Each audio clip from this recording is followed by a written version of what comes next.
안녕하십니까. 은퇴 설계 노하우를 함께 나누기 위해서 오늘 이 자리에 선 손성동이라고 합니다.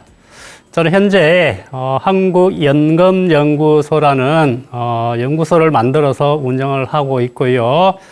대학 강의나 연구 용역 등 여러 가지 활동을 하면서 현재 제2의 인생을 살고 있습니다. 오늘은 여러분들과 함께 인출 전략에 대해서 한번 살펴보도록 할 텐데요. 인출 전략이라고 그러면 한 번쯤 들어본 것 같기도 하고 생소한 것 같기도 하고 조금은 애매한 상황에 있는 그런 단어이지 않을까 생각이 듭니다. 그런데 많은 분들이 안정적으로 노후소득을 확보하는 게 중요하다. 이 부분에 대해서는 이의를 제기하실 분이 없을 것 같습니다.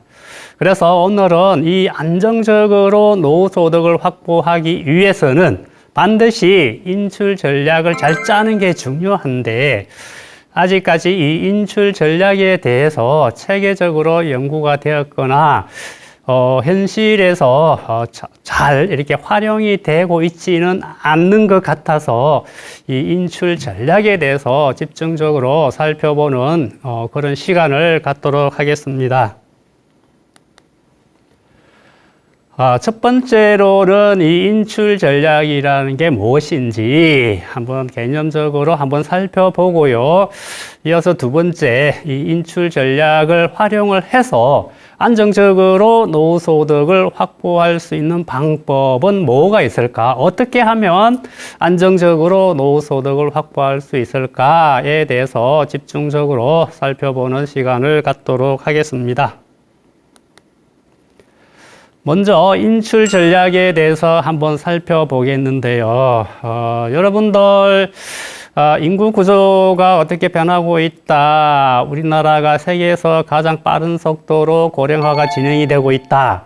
이런 이야기는 수도 없이 많이 들었을 것입니다. 이런 내용들을 자산을 모아가는 세대하고 그동안 모아놓은 자산으로 잘 활용을 해서 어떻게 생활을 해 나갈 것이냐 이런 이제 관점에서 한번 구분을 해볼 필요도 있을 것 같습니다.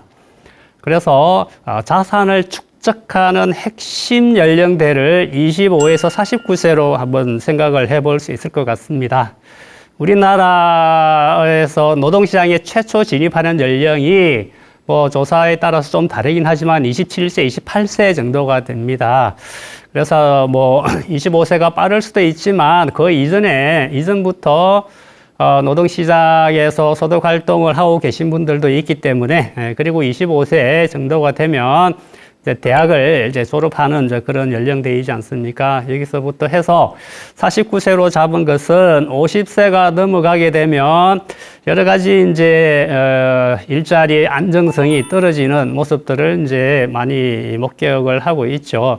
어떤 연구에서는 어떤 조사에서는 이제 50세가 또는 51세 정도가 주된 직장에서 물러나는 그런 나이대다. 이런 이제 조사 결과도 있고 해서 자산을 축적하는, 즉, 월급을 받아서 저축을 하는 핵심 연령대를 25에서 49세로 이렇게 잡아도 큰 무리는 없지 않을까 싶습니다. 그래서 이 연령대 인구 비중을 A로 이렇게 설정을 하고요.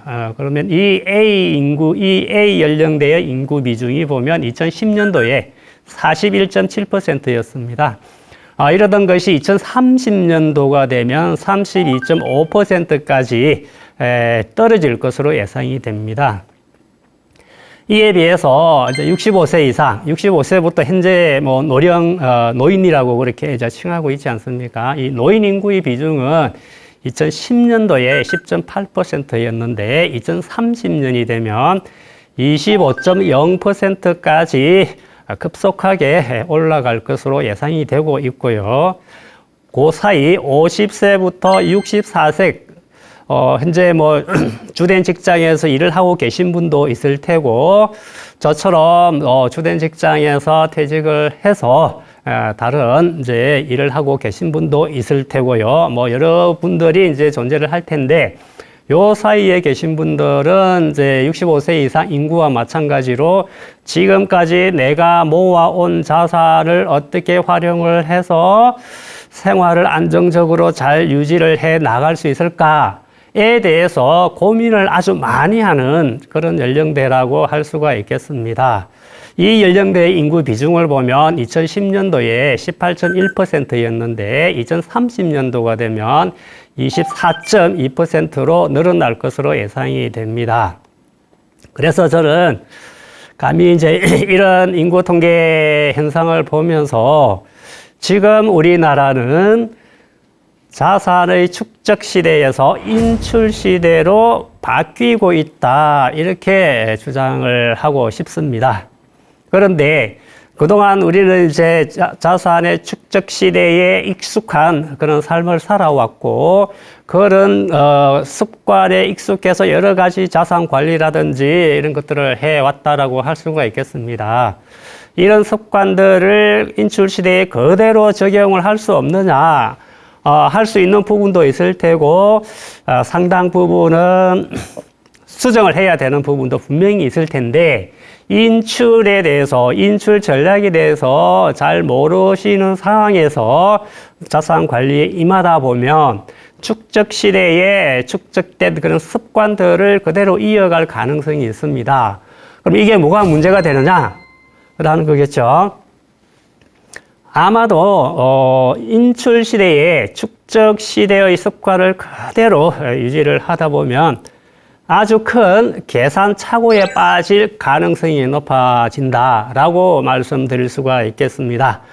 여기서 말하는 계산 착오라고 하는 것은 나는 뭐 한 70세, 80세쯤 돼서 어느 정도 월 소득을, 생활비를 사용할 수 있을 것 같다라고 생각을 했는데 막상 그 시점이 되어 보니 그렇지 못한 이런 안타까운 일들이 일어날 가능성이 높아진다라는 이야기가 되겠습니다. 그래서 이 인출에 대해서 깊이 있게 고민을 하고 체계적으로 전략을 수립하는 게 아주 중요한 시대다. 특히 우리 한국 시니어 TV의 주 시청자분들이겠죠. 중장년 이상의 연령대에 계신 분들은 특히나 이 인출 전략에 대해서 많은 관심을 기울일 필요가 있겠습니다. 여기 이 그래프는 통계청의 데이터를 가지고 앞서 살펴봤던 3개의 연령대별로 이렇게 인구 비중을 그래프로 이렇게 쭉 한번 표현을 해본 겁니다. 해보니까 2019년을 시점으로 해서, 기준으로 해서 그 이전에는 자산의 핵심 축적 연령대의 인구 비중이 더 높았었는데 그 이후부터는 자산 인출에 대해서 관심이 많고 실제로 인출을 하고 계신 분들의 인구 비중이 더 많아지더라. 그래서 이제는 자산의 축적 시대가 아니고 인출 시대라고 할 수 있다. 이런 이제 근거 자료가 되는 데이터 그림이 되겠습니다.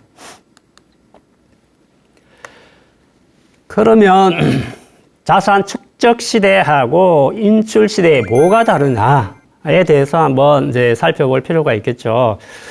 우리가 이제 뭐 재테크 이야기는 많이 들어보셨을 겁니다. 그렇죠. 뭐 이 재테크에 대해서 여러 가지 이제 뭐 말이 많은데 긍정적인 시각도 있고 부정적인 시각도 있고 뭐 어쨌든 그렇지만 실제 현실에서는 재테크라는 용어를 많이 사용을 하고 있고 많은 분들이 익숙한 용어이기 때문에 자산 관리라는 좀 어려운 이런 용어보다는 이 자리에서도 그냥 재테크라는 용어를 이제 사용해서 한번 살펴보도록 하겠습니다. 축적 시대의 재테크가 되겠습니다. 자, 축적 시대라고 하는 것은 내가 사업을 하든 어디 취업을 해서 근로 활동을 하든 그러면 일정 매달 뭐 월급이 나오든 사업 소득이 나오겠죠. 그게 이제 일정한 소득이 되겠습니다. 이 소득 중에서 생활비를 쓰고 남은 부분은 이제 저축을 하게 됩니다. 그래서 이제 이 저축을 할 때에 어떤 수단을 이용해서 저축을 하면 보다 더 많은 돈을 빠른 시일 내에 낼 수 있을 것인가에 대해서 관심들이 많죠. 이게 이제 재테크인 거죠. 이 재테크를 좀 쉬운 말로 풀었으면 한마디로 돈 굴리는 기술, 이 정도로 표현을 할 수가 있을 것 같습니다. 그래서 이 축적 시대에는 이제 이 돈 굴리는 기술이 중요하고 여기에 대해서 많은 분들이 아주 많은 관심을 가지고 있죠. 그러면 이게 인출 시대로 오면 어떻게 바뀌느냐라는 거죠. 자, 인출 시대는 이제 더 이상 축적 시대에 있었던 소득, 내 자산을 계속 불려 나갈 수 있는 소득은 더 이상 들어오지 않는 상태. 물론 인출 시대에서도 연금 소득이 있고 이자 소득이 있을 수도 있고 배당 소득이 있을 수도 있겠습니다. 소득은 있지만 그 소득은 생활비로 다 소진되는 소득이다. 이렇게 이제 볼 수가 있겠죠. 그래서 인출 시대의 재테크는 기본적으로 돈 굴리는 기술이 중요한 게 아니라 그동안 내가 모아온 자산으로부터 어떻게 하면 내 생활을 안정적으로 유지해 나가기 위해서 필요한 소득을 안정적으로 만들어낼 수 있을 것이냐. 이게 이제 핵심이라고 할 수가 있겠습니다. 물론 인출 시대에도 내가 매달 돈을 빼쓰고 많은 상당한 자산이 남아있는 분들도 있겠죠. 그러면 이 자산을 어떻게 또 굴려야 되겠죠. 그래서 인출 시대에서도 축적 시대에 활용했던 재테크 기술이 필요 없는 것은 전혀 아닙니다. 일정 부분 중요한 역할을 수행을 하지만 축적 시대에 했던 만큼 그 중요성이 크다라고 볼 수는 어려울 것 같고요. 그래서 축적에서 인출로 이렇게 전환되는 시기 또는 그런 시기에 직면해 있는 분들이라고 한다면 재테크보다는 안정적으로 현금 흐름을 창출할 수 있는 방법에 많은 관심을 기울여야 된다. 이런 말씀을 드리고 싶습니다. 이 그림이 이제 축적과 인출의 차이를 시각적으로 이제 표현한 부분이 되겠는데요. 왼편에 있는 노란색이 축적 단계, 그래서 자산이 쭉 올라가죠. 이렇게. 이제 오른쪽은 이제 인출 단계가 되겠습니다. 인출 초기에 자산이 제일 많다가 점점 이제 시간이 지나가면서 자산이 줄어드는 이제 그런 모습을 보여주고 있습니다. 그래서 이 축적과 인출의 차이를 한번 4가지 관점에서 간단하게 한번 살펴보면 우선 출발이 다르다라고 말씀을 드릴 수가 있겠습니다. 축적 단계의 출발은 무에서 유를 창출을 하게 되는 거죠. 물론 내가 나의 힘으로 돈을 벌거나 또 사업을 통해서 소득을 창출하거나 하기 이전에 부모로부터 물려받은 자산이 있는 분들도 있겠죠. 이런 분들은 좀 예외로 하고요. 노동시장에 진입을 하게 되면 이제 소득을 창출하죠. 이제 무에서 이제 유를 창출하기 시작합니다. 이에 비해서 인출 단계로 가면 그동안 많이 쌓였던 유가 있죠. 자산이 있습니다. 유에서 이제 또 다른 유를 창출을 하는 이제 그런 과정이 인출 단계다. 이렇게 보시면 되겠습니다.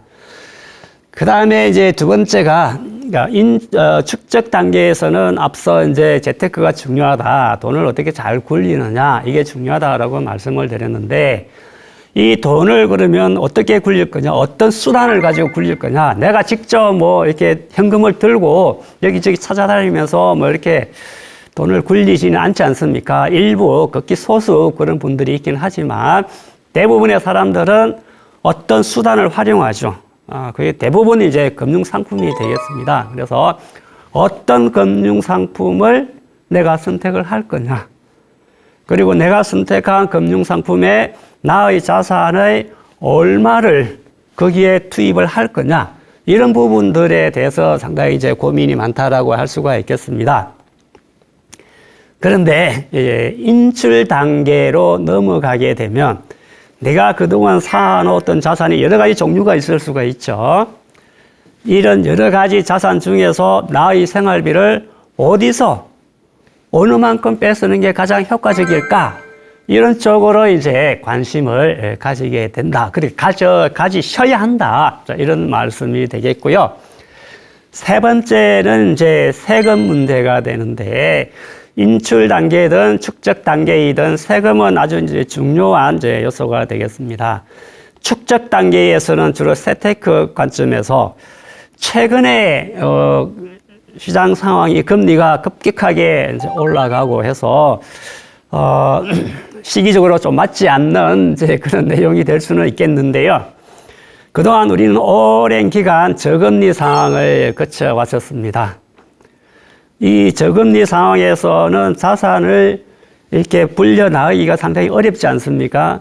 그래서 한 푼이라도 더 많은 자산을 굴리기 위해서 많은 사람들이 여기저기 눈을 기웃거리게 되고, 그 중에서 가장 확실한 방법 중에 하나가 바로 세금 절약이라는 것이죠. 이런 쪽으로 이제 많은 관심을 가졌고요. 인출 시대에도 역시 이제 세금이라는 걸 무시할 수가 없습니다. 내가 축적 단계의 월급처럼 매달 꾸준하게 이렇게 현금 흐름이 들어오는 게 아니고, 그동안 내가 모아놓은 자산에서 조금씩 야금야금 이렇게 빼서 사용해야 되는 이런 게 이제 인출 시대이다 보니까 돈 한 푼이라도 더 아까운 시대가 바로 인출 시대라고 할 수가 있을 것 같아요. 그래서 이왕이면 내가 돈을 찾아 쓰는데 세금을 좀 덜 내거나 아니면 아예 안 내는 방법이 있다면 훨씬 더 은퇴 이후 내 생활하는데 더 보탬이 될 수도 있겠다, 이런 관점이 되겠고요. 마지막 네 번째가 이제 축적 시대에는 아까 자산을 몇 군데 이렇게 쭉 상품을 여러 개 이제 선택을 할 수 있다라고 말씀드렸지 않습니까? 이제 영어로는 asset allocation, 자산 배분이라고 하죠. 그래서 어느 자산에 내가 어느 자산을 선택할 건지 정하시고, 각각의 자산에 나의 성향이라든지 나의 재산 상황이라든지 기타 시장 상황이라든지 여러 가지 요소를 감안을 해서 분배를 이제 하는 거죠. 이게 이제 중요한 포인트가 될 테고요. 인출 시대가 오면 이제 자산 로케이션, 어셋 로케이션, 자산의 재배치가 필요하다라고 볼 수가 있겠습니다. 앞서 간단하게 말씀드린 바와 같이 축적 시대와 인출 시대는 많은 부분이 다르기 때문에 그동안 축적 단계에서 쌓아왔던 이런 자산들을 이제 인출에 접어들게 되면 여러 가지 이제 점검을 해서 재배치할 필요가 있다, 이런 부분이 되겠습니다. 그래서 이렇게 이제 축적 단계와 인출 단계는 생각보다 많은 부분이 다르다라는 점을 꼭 명심하셔서 인출 전략을 구체적으로 고민하시는 그런 계기가 되었으면 합니다. 다시 한번 인출과 축적에 대해서 한번 정리를 하면 저렇게 표로 요약을 할 수 있지 않을까 싶습니다. 자, 현금 흐름 측면에서 보면 은퇴 이전에는 이제 돈이 유입이 되죠. 은퇴 이후에는 이제 그동안 내가 이제 모아놓은 자산에서 생활비를 뺐기 때문에 현금 흐름이 이제 유입이 아니고 유출로 이렇게 바뀌게 되는 거고요. 자산 관리라든지 재테크의 목적을 보면 은퇴 이전에는 이제 웰스를 축적해 가는 이게 이제 주 목적이 되겠고요. 은퇴 이후에는 자산의 축적 이것보다는 소득을 확보, 특히 안정적으로 소득을, 여기서 소득은 은퇴 이전에 내 자산을 불려나가는 유입이 되는 그런 소득이 아니고 생활비의 원천이 되는 소득이다, 이렇게 보시면 되겠습니다. 투자 기간은 은퇴 이전은 대체로 고정적이죠. 자, 내가 노동시장에 진입한 그 시점부터 은퇴할 때까지. 물론 개인별로 노동시장에 진입하는 시점과 은퇴 시점은 다 다를 수는 있는데 어쨌든 이거는 정해져 있죠. 그래서 대체로 고정이라고 얘기를 하는 거예요. 근데 은퇴 이후에는 투자 기간이 불확실하다라는 거죠. 언제 죽을지는 누구도 모른다라는 거죠.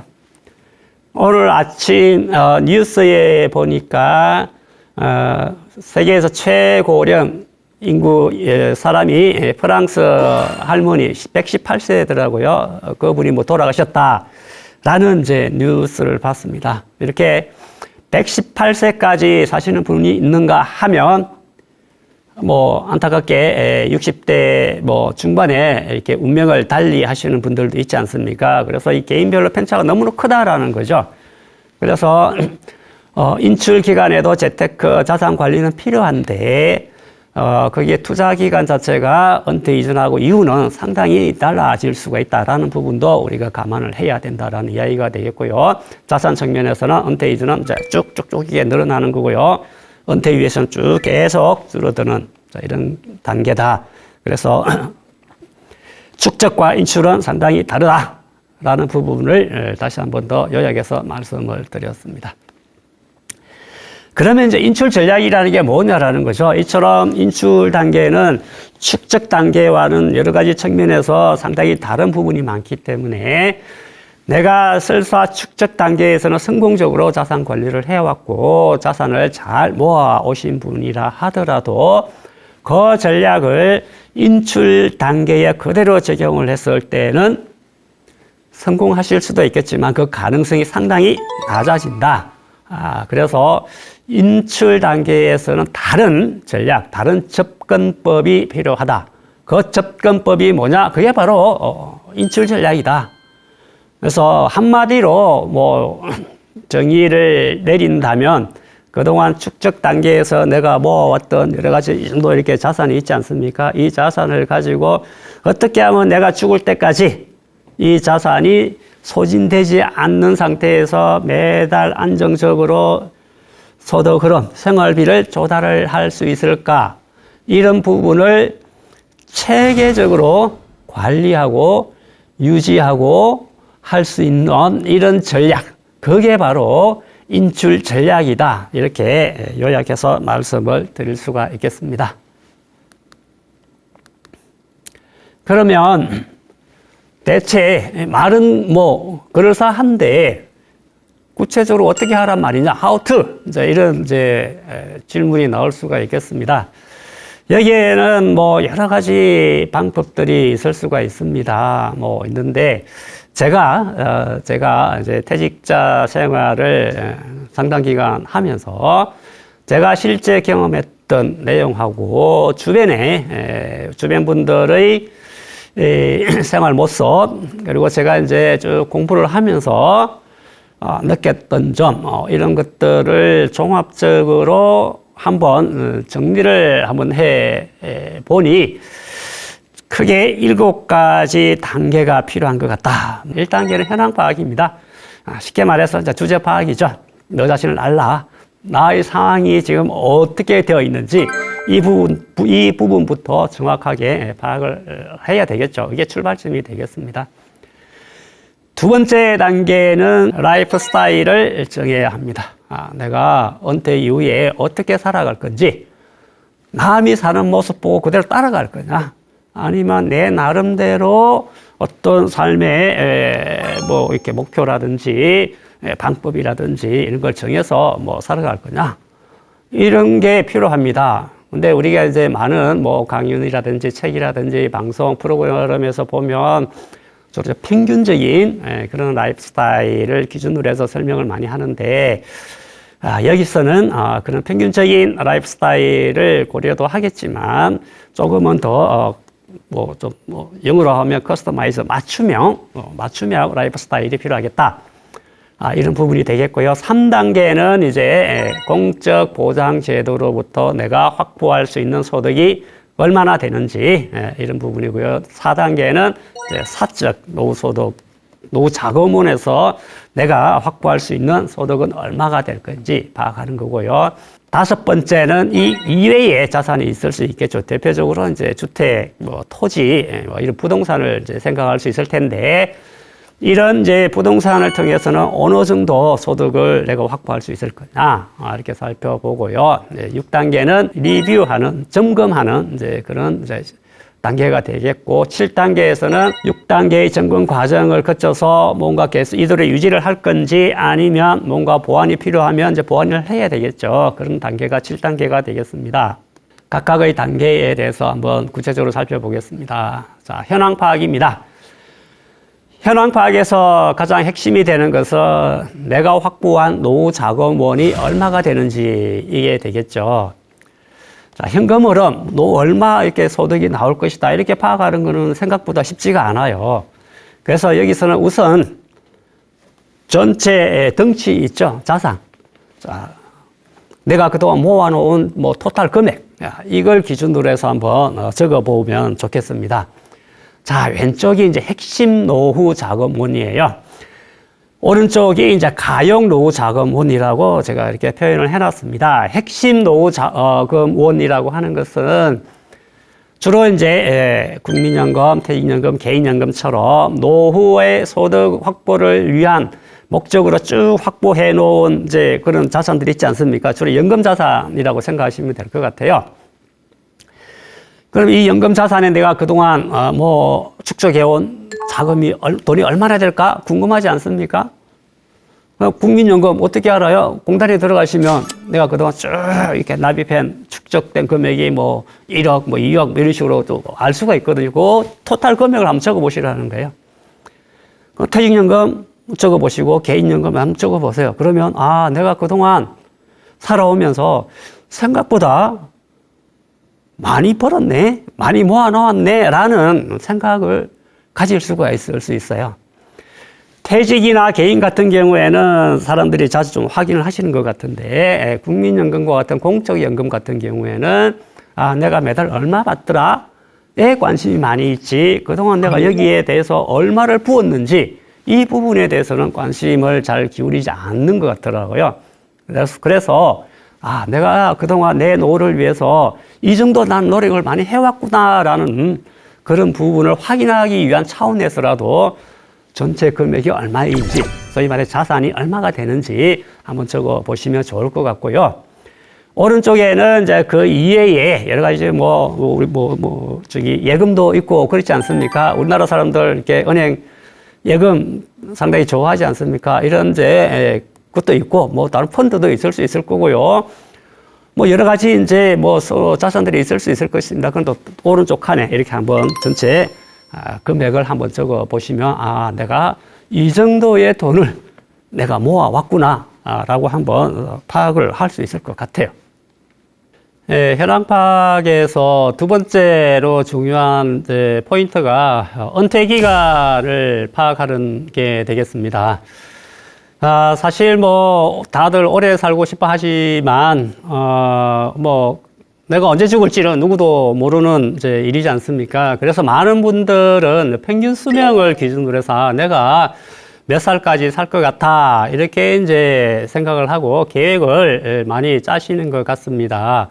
그런데 평균 수명을 기준으로 하시면 일단은 계산 착오가 아주 크게 날 가능성이 높다라는 점을 먼저 말씀을 드리고요. 왜냐하면 평균 수명이라고 하는 것은 올해의 평균 수명이 예를 들어서 80세다. 이 이야기는 올해 태어나는 아이들이 평균적으로 80세까지 살 것이다 라는 것을 의미를 합니다. 그래서 현재 뭐 60세, 70세인 분이 올해 갓난아기의 평균 수명을 기준으로 해서 여러 가지 이제 플랜을 짜다 보면 아주 큰 이제 착오가 생길 가능성이 높아진다라는 이야기이고요. 그래서 이 평균 수명보다 조금 더 정확한 게 몇 세의 기대 연명이 되겠습니다. 예를 들어서 60세이면 60세의 기대 연명. 이게 이제 통계청에서 다 발표를 합니다. 이 얘기는 뭐냐면 현재 60세까지 살아남으신 분들이 앞으로 몇 세까지 평균적으로 살 수 있느냐라는 이야기죠.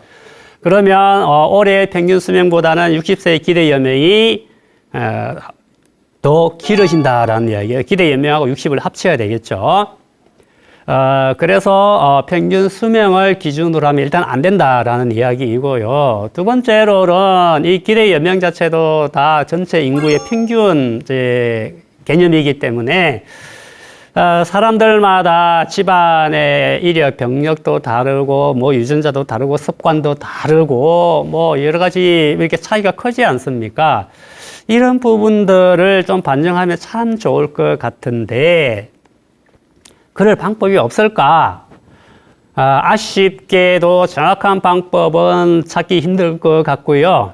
그래서 제가 이제 여러 가지 이제 연구 자료들을 이제 참고해서 간단하게, 아주 간단하게, 좀 뭐 여유 있게 은퇴 기간을 설정하는 방법을 제 나름대로 이렇게 고민해서 고안하는 게 저게 이제 박스로 되어 있는 부분이 되겠습니다. 그래서 각각 연령의 기대 여명에다가 1.2 정도를 곱하면 되겠다라는 거고요. 저 정도로도 나는 우리 집안, 장수 집안이어서 보니까 안 될 것 같아. 이런 분들은, 본인 나이의 기대 연명에다가 1.5를 곱하면 될 것 같다라는 이야기가 되겠습니다. 저거 왜 또 제가 저런 생각을 했냐 그러면 그래프에 보시면 1970년도부터 2020년까지 각 연령별 이제 수명, 기대 여명을 이렇게 쭉 찾아서 이게 그래프로 이렇게 나타낸 거거든요. 이렇게 보시는 것처럼 다 오른쪽으로 쭉 올라가죠. 이렇게 올라갑니다. 저 얘기는 뭐냐 그러면 우리나라가 시간이 지나면 지날수록 기대 여명이 계속 이렇게 올라왔다. 이런 이야기죠. 쉽게 말해서 수명이 계속 증가해 왔다. 이런 이야기가 되겠습니다. 그래서 제가 한번 계산을 해 봤는데요. 몇 년 전에 해보니까 우리나라 사람들의 평균 수명 증가 속도가 하루 이렇게 무탈하시면 한 11시간 정도 평균 수명이 늘어나더라고요. 그러니까 뭐 하루, 이틀 무난하시면 하루 가까운 시간이 평균 수명이 늘어난다. 이게 우리나라다. 그래서 저렇게 곱하기 1.2를 하거나 1.5를 할 필요가 있다라는 이제 말씀을 드리고 싶습니다. 자, 두 번째는 은퇴 후 2단계죠. 라이프 스타일 정하기 있는데 왜 라이프 스타일 정하는 게 중요하냐 그러면 은퇴 생활비를 추정하는데 아주 중요하기 때문에 그렇다라고 이제 말씀을 드릴 수가 있겠습니다. 자, 뭐 은퇴 기간이 20년이라고 하면 뭐 1년 차부터 20년 차까지 그냥 동일한 이렇게 삶을 유지하실 수도 있겠죠. 근데 그렇게 유지하는 것은 생각보다 쉽지는 않을 것 같고요. 어쨌든 뭐 계산이 쉽지도 않고 뭐 복잡해지니까 많은 우리 은퇴 설계 하시는 분들이 저렇게 평균적인 이제 균질적인 삶 이걸 이제 기준으로 해서 말씀을 많이 하시죠. 네, 이제 우리가 인출 전략을 구체적으로 고민하고 이제 짜고 실행을 할 때에는 은퇴 이후의 라이프 스타일도 이렇게 좀 더 단계로 구분해서 살펴볼 필요가 있겠다라는 이야기가 되겠습니다.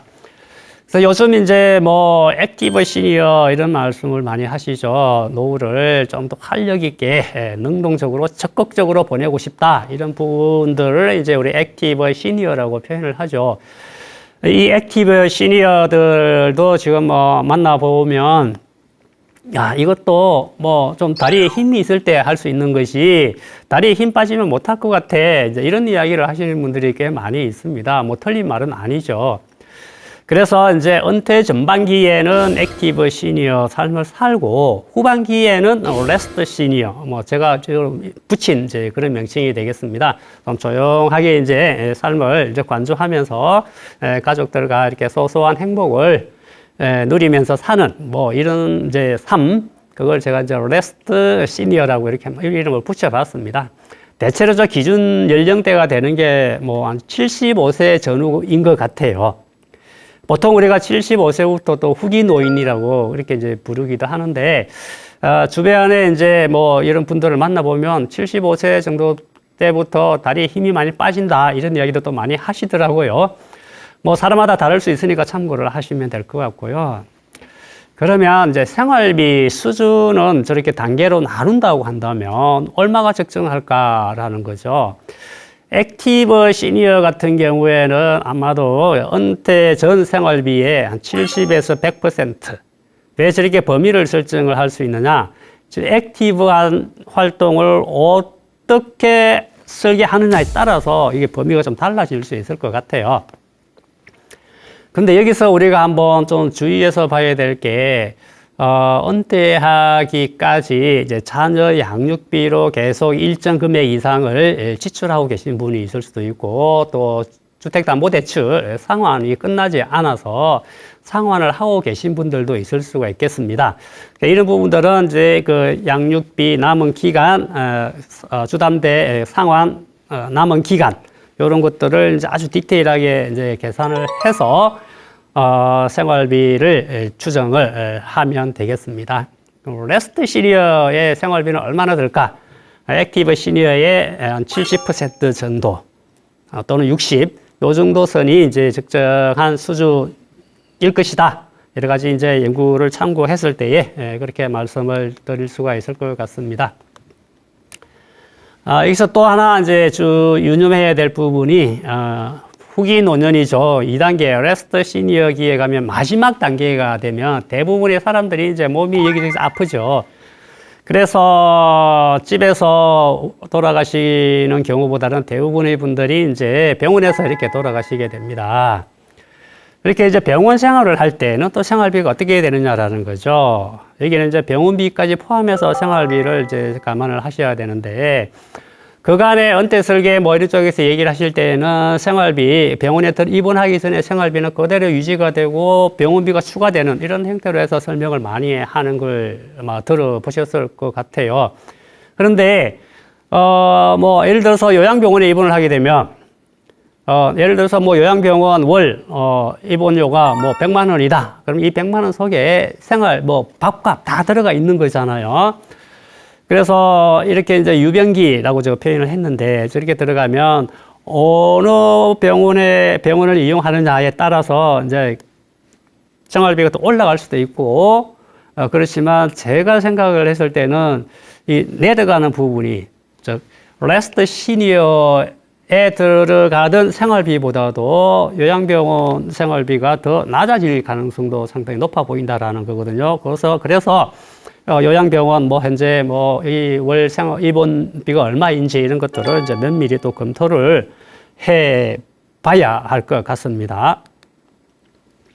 자, 3단계는 이제 공적보장제도 소득 흐름이죠. 뭐 대표적으로 국민연금, 기초연금 생각하시면 될 것 같고요. 공무원이나 사학, 뭐 학교에 계셨던 분들은 공무원연금, 사학연금을 생각하시면 될 것 같습니다. 그래서 밑에 이제 보여드리는 요 표 있죠. 요 표처럼 기초연금에서 얼마, 국민연금에서 얼마, 5세 단위로 이렇게 한번 쭉 적어보세요. 이때 중요한 것은 뭐냐 그러면 물가 상승을 하게 되면 기초연금이나 국민연금 올라가죠. 공무원연금도 마찬가지인데 이거 생각하지 마시고 복잡하잖아요. 머리 터집니다. 그래서 5세 단위로 제일 처음 받는 금액이 예를 들어 50이다. 그러면 50만 원만 딱 적으세요. 물가 상승 자도 고려하지 마시고요. 그래야 계산이 편해지고 머리가 맑아집니다. 그렇게 해서 이제 내가 월 필요 생활비를 뭐 300으로 잡았다. 그러면 공적연금에서 나오는 이제 소득이 뭐 예를 들어서 뭐 150이다. 그러면 이제 150이 또 부족하죠. 이걸 이제 내가 확보하고 있는 다른 연금 이외에 다른 자산으로 이제 대체를 해야 되지 않습니까? 그래서 개인자산 대체 필요 금액이라고 제가 이렇게 표현을 한 거고요. 여기서 잠깐 이제 국민연금에 대해서 한번 팁을 보면, 자, 우리 뭐 조기 뭐 노령연금, 뭐 그다음에 연기연금 이 이야기 많이 들어보셨을 겁니다.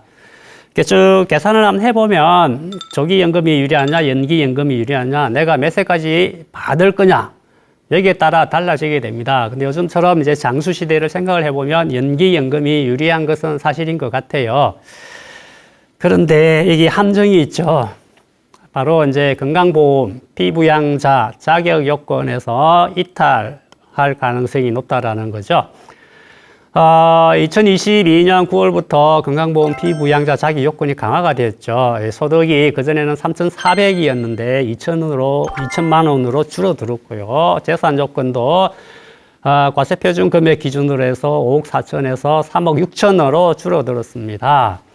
그래서 이게 연기연금을 통해서 국민연금을 많이 받다 보면 이 소득 요건에 걸려서 건강보험 피부양자 자격에서 박탈이 될 수도 있습니다. 그러면 결국 이제 내가 건강보험을 이제 가입을 해서 건강보험료를 납입을 해야 된다는 이야기가 되겠습니다. 그래서 안 내도 될 건강보험료를 많이 내야 하는 이런 이제 일이 생길 수도 있기 때문에 이런 부분까지 종합적으로 감안을 해서 연기연금을 할지, 뭐 조기연금을 할지, 정상적으로 수령할지 이런 부분들을 조정을 할 필요가 있겠다라는 이야기이고요. 여기서는 또 기초연금 수령액에도 영향을 미칠 수가 있기 때문에 디테일하게 검토가 필요하다라는 말씀을 드리겠습니다. 자, 사적연금이죠. 이제 퇴직 개인. 이런 부분들은 여기서는 이제 핵심은 자, 몇 년 동안 일정 기간 동안 받을 거냐 아니면 죽을 때까지 받을 거냐. 확정형이냐, 종신형이냐, 이 부분을 선택하는 게 이제 상당히 중요한 포인트가 되겠습니다. 거기에 따라서 월 받는 금액이 많이 달라지기 때문에 그렇거든요. 그래서 우선 뭐 사적 노후 자금원에서 소득 흐름을 파악할 때는 이 종신으로 할 거냐, 확정이면 기간을 어떻게 설정할 거냐, 요게 중요하다. 그래서 여기까지만 말씀을 드리고 넘어가겠습니다. 이렇게 해서 4단계까지 했음에도 불구하고 내가 필요로 한 생활비를 확보할 수가 없다. 이런 분들이 이제 많이 있을 수가 있겠죠. 이런 분들은 이제 주택을 이제 활용하는 방법을 생각을 하셔야 되겠습니다. 대표적으로 떠오르는 게 뭐죠? 주택연금이죠. 그래서 주택연금도 여러 가지 수령 방법이 있습니다. 그 중에서 어떤 방법을 선택하느냐에 따라서 인출 전략의 효과가 달라질 수도 있고 노후소득 흐름의 안정성이 달라질 수도 있습니다. 그래서 뒤에 이제 그림에서 보시는 것처럼 여러 가지 이제 방법이 있어요. 그래서 이 방법 중에서 어떤 방법을 선택을 하는 게 내 인출 전략을 잘 실행해 가는데 도움이 될 거냐 라는 부분들을 고민을 하셔서 방법을 정하는 게 좋을 것 같습니다. 그냥 남이 하니까 뭐 이렇게 하더라, 옆집에서 이렇게 했으니까 우리도 이렇게 하면 되겠다, 이렇게 하게 되면 계산 착오가 생길 가능성이 높아진다라는 말씀을 드리겠습니다. 자, 6단계는 지금까지 쭉 했던 걸 한번 쭉 정리를 해보는 거예요. 해보니까 돈이 모자라요. 그럼 어떻게 해야 되겠습니까? 다시 1단계로 돌아가서 은퇴 계획을 재조정을 해 나가야 됩니다. 요게 이제 6단계가 되겠고요. 7단계에서는 이제 조정이 필요하면 구체적으로 어떻게 조정을 할 거냐라는 거죠. 대안을 쫙 모색을 하고, 그 다음에 앞서 예를 들어서 뭐 국민연금에서 조기연금을 신청했는데, 연기연금을 신청했는데 아닌 것 같아. 조기연금을 해야 되겠어. 등등. 조기연금을 한다면 몇 년을 땡겨야 되느냐, 최대 5년까지 가능한 걸로 되어 있지만 5년은 다 땡겨야 되느냐, 3년만 땡겨도 되느냐 등등 이런 부분들을 조정해 나가는 단계가 바로 7단계가 되겠습니다. 그러면 이제 이게 7단계까지 있다 보니까 여러 개 또 숫자가 또 많이 나오지 않습니까? 그래서 뭐 헷갈릴 수가 있어요. 뭐 이렇게 눈에 잘 안 들어오는 이런 일들이 생길 수가 있는데, 이런 부분들을 이제 방지하기 위해서 저기 그림에서 보시는 것처럼 이렇게 그래프화 해 보시면 한눈에 쫙 들어옵니다. 한눈에. 저걸 보시고 이제 내가 필요로 하는 소득 수준의 연령대별로 이렇게 여기까지는 충족이 되는데 여기서는 안 된다. 저기 초반에 예를 들어서 뭐 저기 60대 64세 젊은 시기잖아요. 근데 목표치 않았어요. 그러면 저때는 좀 더 내가 몸을 움직일 수 있는 체력이 되지 않습니까? 그럼 내가 좀 근로활동을 통해서 월 한 50원 벌어야 되겠네? 자, 이런 구체적인 목표가 나오죠. 그러면 내가 어떤 일을 추구를 할 때에도 보다 더 구체적이 되고 보다 더 적극적이 될 수 있다. 그래서 인출 전략이라는 게 상당히 중요하다. 노후를 안정적으로 보내고 싶으신 분이라고 한다면 반드시 인출 전략, 이 4글자를 염두에 두시고 주변의 전문가들과 상담을 통해서 나에게 맞는 인출 전략을 만드는데 조금이라도 도움이 되는 시간이 되었으면 하는 바람을 가지고 마치도록 하겠습니다. 감사합니다.